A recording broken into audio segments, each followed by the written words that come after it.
Good morning, students. Today we will see the B part of the physics chapter 1, that is force, center of gravity. Before that, let us revise what do you mean by gravity. Now you all know that the earth attracts every body in the universe with a force. That is known as the gravitational force or the force of gravity. Okay? Now this force by which the earth attracts is also known as our weight. What is my weight? My weight is nothing but the force by which the earth attracts me. Your weight is the force by which the earth attracts you. Now earth will attract everybody differently. Why? Because the gravitational force is going to be the weight, force is going to be the same for everyone, but our masses are different, and that is why our weights are different. Now, how to find the center of gravity of a particular body? When we say that this is a body and the weight of this is 10 kg, where is that 10 kg actually situated? That is known as center of gravity. Now let us take an example of a body over here.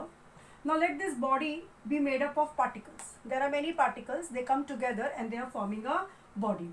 Suppose W1, W2, W3, W4, W5, it's like this, Wn particles are there. Weight of the first particle is W1, weight of the second particle is W2, and weight of the nth particle is Wn. So all these particles, they have come together and they have formed a body. Now let us see what is the weight of this whole body. To understand this concept, we are dividing the body into n number of particles. Now the total weight is given as W1 plus W2 plus W3 plus W4 and so on. Okay. Now we have to find one particular point in this body G such that if you take the sum of the moments due to these forces, they must be 0. When you add up the moment of force, it should be 0 so that the body is stationary in a balanced condition. Let that point be G. Let that point be G where the sum of the moments of W1, W2, W3 and so on till Wn is 0. So we will call this point G as the center of gravity. So G is the center of gravity. Now suppose my body is made up of, only for simplicity I am just taking 4 particles. My body is made up of 4 particles, 1, 2, 3 and 4. So their weights are W1, W2, W3, W4. Let W1 be 1 kg, W2 be say 2 kg, this is 3 kg, this is 4 kg. So if you add up, it comes up to 7 kg. So the weight of the body is 7 kg. So we will say that the body has got a weight W of 7 kg where G is taken as that point particle. We will attribute all these weights together to this one point G. G is having the weight 7, addition of all. So G is the center of gravity and 7 kg is the weight.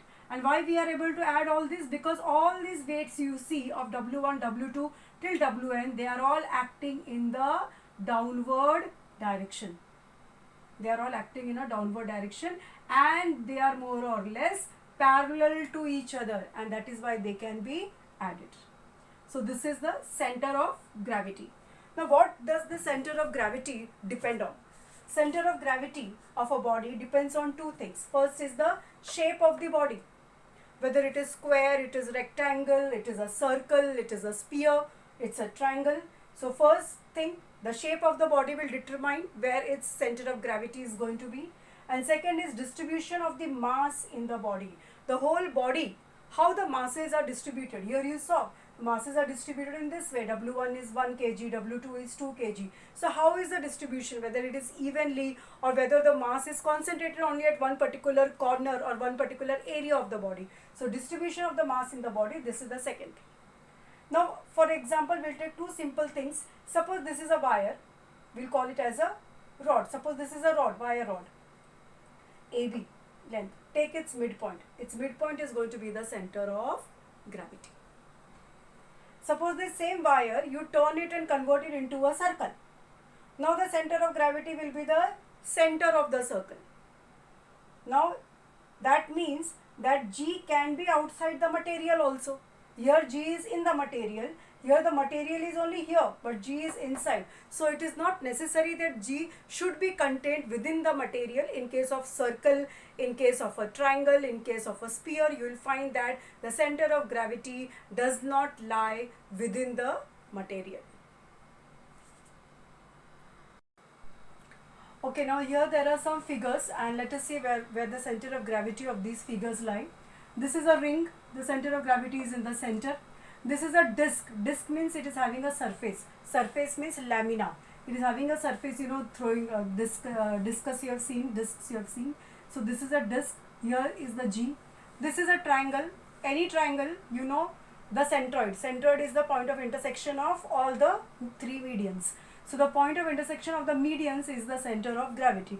Now this has to be an equilateral triangle or any other acute angle triangle. That is why you are having G inside. You may have G outside the triangle also. Here this is a parallelogram. The diagonals intersect in point G. So G is the center of gravity. So when parallelogram has got the center of gravity as the point of intersection of the diagonals, that means the square, rectangle, all of rhombus, all of them fall into this. Now this is a rod. This is a rod. Now here this point, take the midline, take this axis, the point of intersection will be the center of gravity. This is a cylinder.